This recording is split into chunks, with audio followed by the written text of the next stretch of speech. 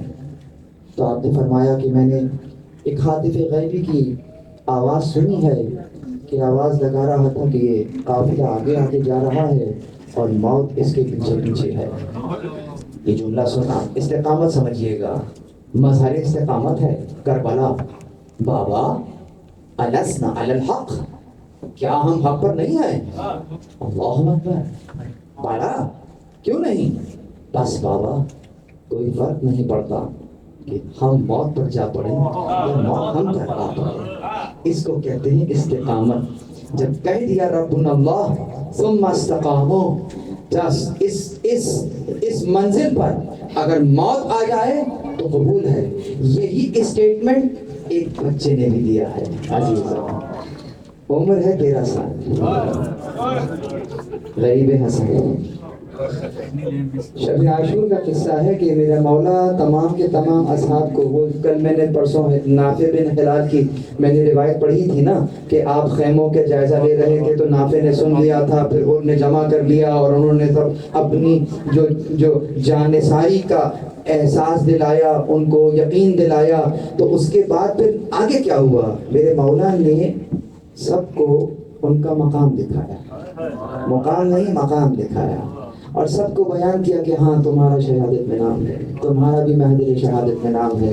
سب کو ان کے نام بتا رہے تھے. ایک بچہ جو کہ اصحاب کے پیچھے کھڑا ہوا ہے اچک اچک کے پوچھ رہا, چچا جان میرا نام بھی ہے, چچا جان میرا نام بھی ہے, میرا نام بھی ہے. اللہ اکبر. بھائی کی نشانی کو دیکھا, بھائی کی نشانی کو دیکھا, بس اتنا کہا کہ ہاں قاسم علی اصغر کا نام بھی محضر شہادت میں ہے. علی اصغر کا نام بھی محضر شہادت میں ہے. ہاشمی جوان ہے نا, استقامت سمجھتے ہیں, ہاشمی بچہ ہے نا. عزیزوں ابھی سن بلوغت پہ نہیں پہنچا ہے, لیکن سوال کیا کر ڈالا, کیا کہتا ہے, کہتے ہیں چچا کیا یہ لعین خیموں میں گھس آئیں گے؟ ہاشمی بچے کی غیر گوارا نہیں کر رہے, علی اصغر کا نام بھی ہے, کیا یہ لعین ہمارے خیموں میں گھس آئیں گے؟ اللہ اکبر. میرے مولا نے کہا نہیں, میں اس کو لے کر جاؤں گا. اللہ اکبر. بس عزیزوں یہ ہے یتیم حسن. اگرچہ مولا حسن علیہ السلام کے 4 بیٹے ہیں جو کہ کربلا میں موجود ہیں. یہ اور بات ہے کہ ہم نے ان کے بارے میں سن نہیں رکھا ہے. آج مصائب تو میں شہزادہ قاسم کے پڑھوں گا, لیکن معلوم ہونا چاہیے کہ مولا حسن کے کتنے بیٹوں نے اپنے چچا کا ساتھ دیا ہے. عزیزوں اس میں جو ایک اور بیٹے مولا حسن کے خاص اور امام شہزادہ قاسم کے حقیقی بھائی ہیں, ان کا نام ابو بکر بن حسن ہے. آپ بھی اپنے بھائی کی طرح اسی انداز سے میدان میں تشریف لے گئے ہیں اور وہاں پر آپ نے جہاد کیا ہے, قتال کیا ہے, اور اس کے بعد آپ کی شہادت واقع ہوتی ہے. تیسرے بیٹے عبداللہ بن حسن ہیں. ان کا سن تقریباً مشکل سے 11 سال ہے. دیگر منابع میں آپ کی عمر مبارک نہیں لکھی ہے, لیکن یہ حضرت قاسم سے چھوٹے تھے اور خولہ کے بطن سے تھے, یعنی حضرت قاسم کے ایک ماں سے نہیں ہیں. حضرت قاسم کی والدہ کا نام تو آپ کو معلوم ہی ہے, ہمارے بر صغیر میں انہیں ام فروہ کے نام سے جانا جاتا ہے. ان کا اصل نام رملہ ہے. ام فروہ تو گویا تو نیت ہے کہ اس سے پکارا جاتا ہے. تو عبداللہ بن حسن کس طرح شہید ہوئے ہیں عزیزو یہ شہزادہ ابھی کم سن ہے، حد بلوغت پر نہیں پہنچا. تمام مقاتل نے یہ لکھا ہے کہ حد بلوغت پر نہیں آئے تھے. آخر وقت تھا، اس وقت یہ خیمے سے نکل کر اپنے چچا کی مدد اور نصرت کے لیے پہنچ گئے. اور وہاں جب یہ ان کے پاس پہنچے تو یہ فوج اشقیہ کو مخاطب کر کے اس انداز سے رجس خوانی کرتے ہیں کہ کیا تم نے ہمارے حق کو نہیں پہچانا ہے؟ کیا تم دیکھ نہیں رہے؟ اور اس انداز سے حرملہ کو مخاطب کر کے انہوں نے رجس خوانی اس آواز سے بلند کی ہے کہ کیا تم نے ہمارے حق کو کھو دیا ہے. اس انداز کے جملے آپ نے بیان کیے. یہاں اس حرملہ ملعون نے تلوار کا ایک وار کیا ہے اور بچے کا ہاتھ جو ہے وہ کلائی سے جدا ہوا اور ڈھال سے لٹکنا شروع ہو گیا. بچہ ہے نا، جب بچے کو چوٹ لگتی ہے تو کیا کرتا ہے؟ ماں کو پکارتا ہے نا. وہاں سے اس نے ماں کو پکارا ہے، آواز بلند کی ہے، اماں. امام حسین نے بچے کو آغوش میں لیا، فرمایا بھتیجے اس مصیبت پر صبر کرو اور خدا سے اجر و ثواب کی امید رکھو تاکہ وہ تمہیں نیکوکار آباء و اجداد سے ملحق کر دے. اسی وقت اس حرملہ ملعون نے دوسرا ظلم کیا اور ایک تیر جوڑا اور اسی بچے کے گلو کا نشانہ لیا. گویا علی اصغر کی طرح اس چاند کو بھی حرملہ ملعون نے شہید کر دیا. اللہ اکبر. مولا حسین کے چوتھے بیٹے، مولا حسن کے چوتھے بیٹے حسن ہیں جو کربلا میں موجود تھے. نہ فقط موجود تھے بلکہ جمع مردی سے لڑے ہیں اور زخم اس قدر آ گئے تھے کہ دشمن سمجھا کہ شہادت ہو گئی ہے، اب یہ اس دنیا میں نہیں رہے. جب سر کاٹنے کی منزل آئی اور ایک شخص جس کا نام اسما بن خارجہ ہے، اس نے ان کو پلٹا ہے سر کاٹنے کے لیے. عزیزوں کیا دیکھا کہ یہ تو حسن ہے جسے حسن مثنی کہتے ہیں. یہ شخص ان کا ماموں تھا رشتے میں. اپنے بھانجے کو اس طرح سے پہچانا تو اس کا سر کو نہیں کاٹا اور نظر بچا کر کوفہ لے گیا جہاں علاج ہوا اور یہ حیات رہے.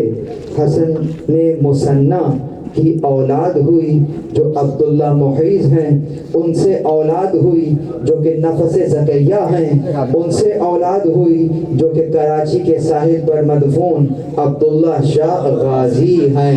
ان سے حسنی سادات کی نسل چل رہی ہے، یعنی امام حسن کی نسل باقی رہ گئی حسن مثنی کے طفیل. لیکن امام حسن کے اپنا کنٹریبیوشن کربلا میں دیکھیں کہ گویا کل کی کل کمائی کربلا میں لے آئے تھے. عزیزوں بس ان تین شہزادوں کے بعد اب جو شہزادے کا تذکرہ کر رہا یہ کون ہے؟ یہ ان سب میں ممتاز ہے. یعنی قاسم بن الحسن جو ہے وہ ان تمام بھائیوں میں ممتاز ہے. کچھ نسبتیں ایسی ہیں کہ جتنا مطالعہ میرا رہا ہے میں پوری دیانت داری اور ذمہ داری سے پڑھ رہا ہوں، جتنا مطالعہ ہم نے کیا ہے اس میں اس انداز کی جو شہادت ہے وہ ہمیں قاسم کی شہادت ملتی ہے کہ اس اعتبار سے کہ وہ لوگ کہ جو میدان کی طرف باقاعدہ لڑنے کے لیے گئے ہیں، جو اہتمام شہزادے کے لیے کیا ہے وہ کسی اور کے لیے نظر نہیں آ رہا ہے. پہلا تو مسئلہ یہ ہے کہ جو بھی گیا ہے نا وہ زرہ پہن کر گیا ہے، لیکن یہ شہزادہ جب لڑنے گیا ہے نا تو اس نے کوئی زرہ نہیں پہنی ہوئی تھی، ایک باریک سا کرتا ہے جسے زیب تن کیا ہوا. اللہ اکبر. دوسرا مسئلہ یہ دیکھیے گا کہ قاسم وہ ہیں کہ جن کی شہادت کی خبر شب عاشور دی جا چکی ہے کہ تمہارا نام ہے، لیکن جتنا شہادت کے لیے جانے کی اجازت قاسم نے طلب کی ہے، جتنا انکار اس شہزادے کو کیا ہے کسی کو نہیں کیا ہے. قاسم پوچھ رہے ہیں چچا اجازت ہے، لیکن آپ کو اجازت نہیں مل رہی ہے، منع کر رہے ہیں۔ سمجھیے کربلا کی ماں کو، سمجھیے کربلا کی ماں کے دل کے ارمان کو سمجھیے گا، یعنی کہ صبح سے شہادتوں کا سلسلہ شروع ہوا ہے۔ یہ بچہ گاہے بگاہے آیا اور کہتا ہے چچا مجھے اجازت دیجئے، چچا مجھے اجازت دیجئے۔ آپ کو اجازت نہیں ملتی ہے، یہاں تک کہ ایک منزل یہ آئی کہ جب قاسم کو یقین ہو چلا کہ اب اجازت نہیں مل رہی ہے تو خیمے کے باہر گھٹنوں میں سر دے کر رونے لگے۔ بچہ رو رہا ہے، کیوں رو رہے ہیں؟ ماں نے دیکھا، کیا دیکھا؟ قاسم رو رہے ہیں۔ سوال سنیں گے ماں نے سوال کیا کیا ہے؟ ہماری مائیں تو اگر کوئی بچہ روتا ہے تو پوچھتی ہے نا کیوں رو رہے ہو؟ کربلا کی ماں کو سلام کرے، دیکھ کر سوال کیا تم اب تک زندہ ہو؟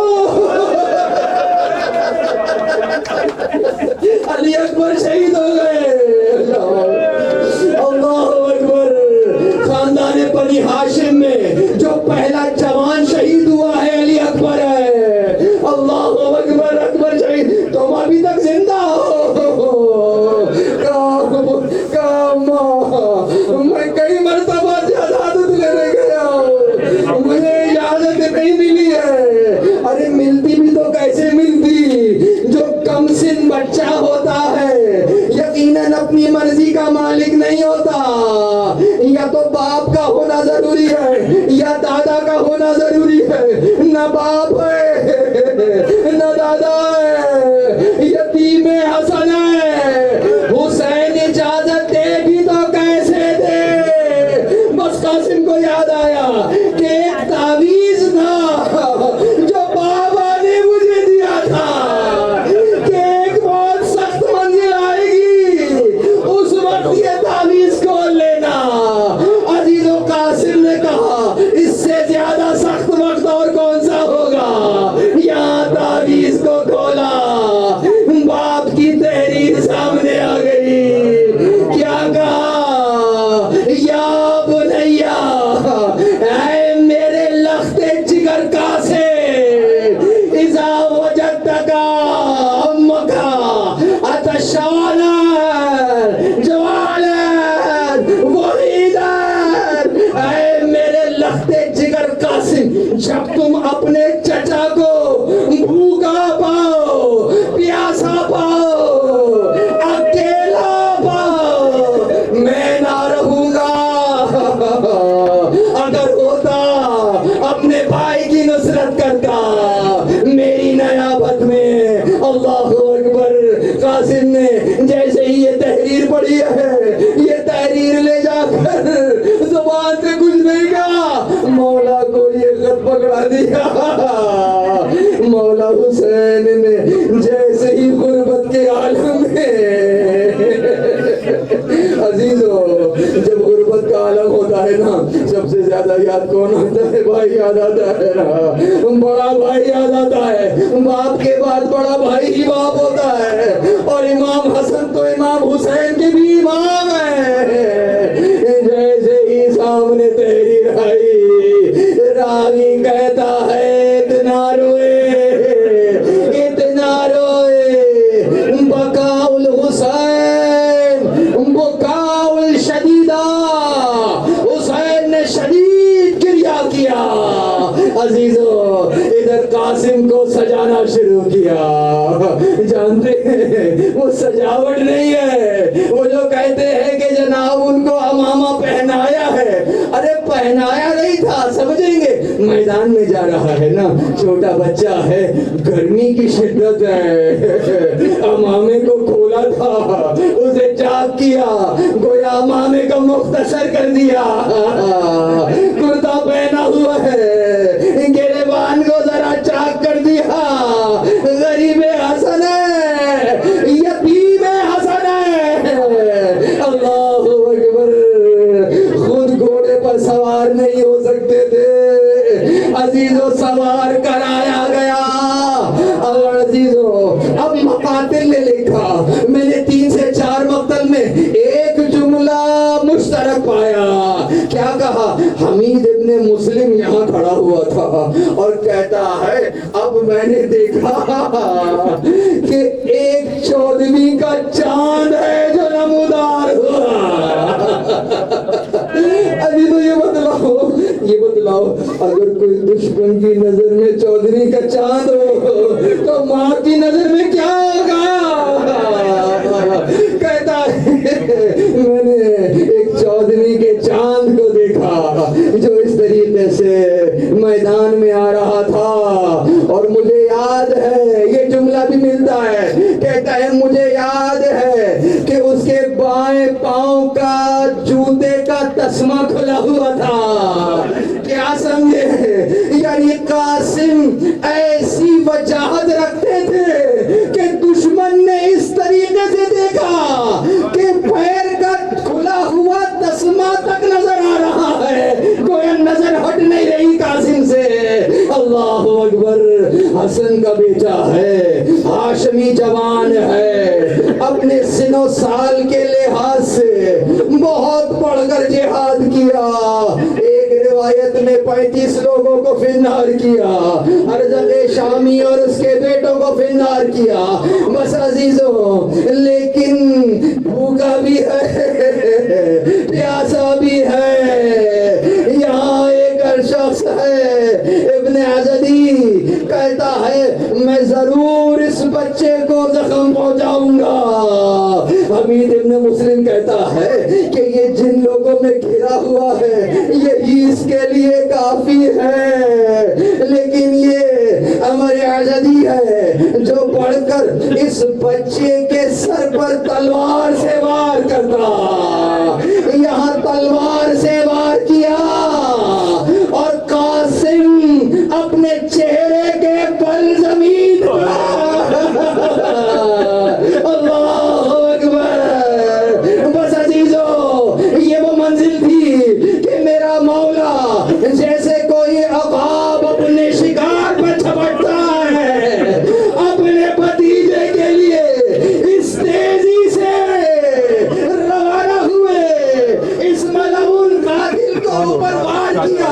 اس نے ہاتھ سے روکنا چاہا، کوہنی سے ہاتھ کٹ کر الگ ہو گیا، یہاں اس کا ہاتھ الگ ہوا اور یہاں اس نے چلانا شروع کر دیا، اے میرے لشکر والو، جلدی میری مدد کو پہنچو۔ یہاں حسین نے حملہ کیا، وہاں لشکر نے حملہ کیا۔ عزیزوں، اس حملے میں ادھر کے گھوڑے ادھر ہوئے، عزیزوں ادھر کے گھوڑے ادھر ہوئے اور دائیں ہاتھ کے گھوڑے بائیں ہاتھ میں ہوئے۔ عزیزوں، اب جب دھول چڑھی، راوی نے کیا منظر دیکھا؟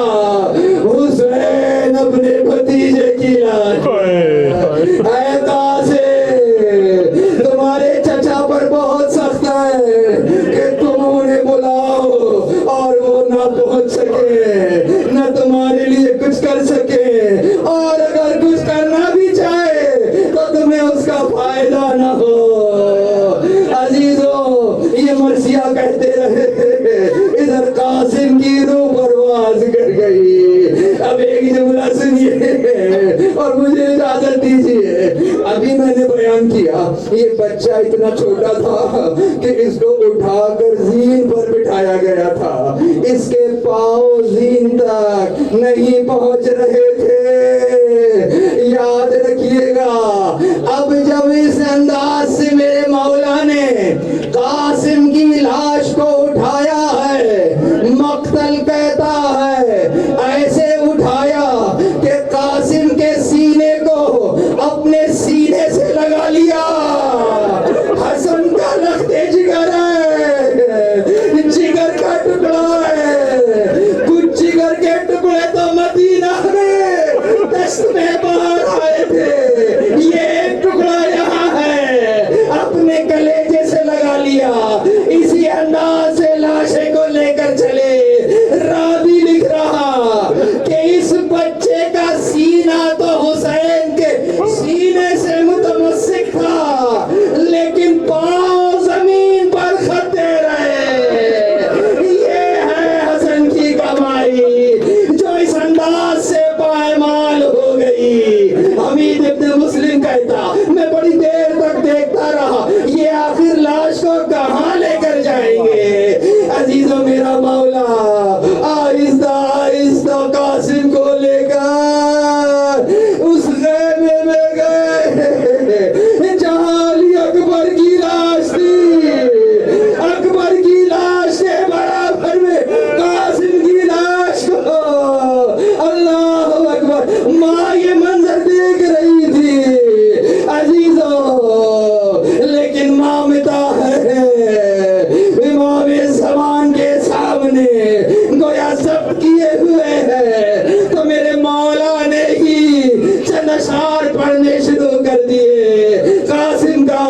آقا اہل حرم نے گریہ کیا اس انداز سے شہزادے قاسم کے اس انداز سے پامال لاشے کو اہل حرم نے اس انداز سے استقبال کیا.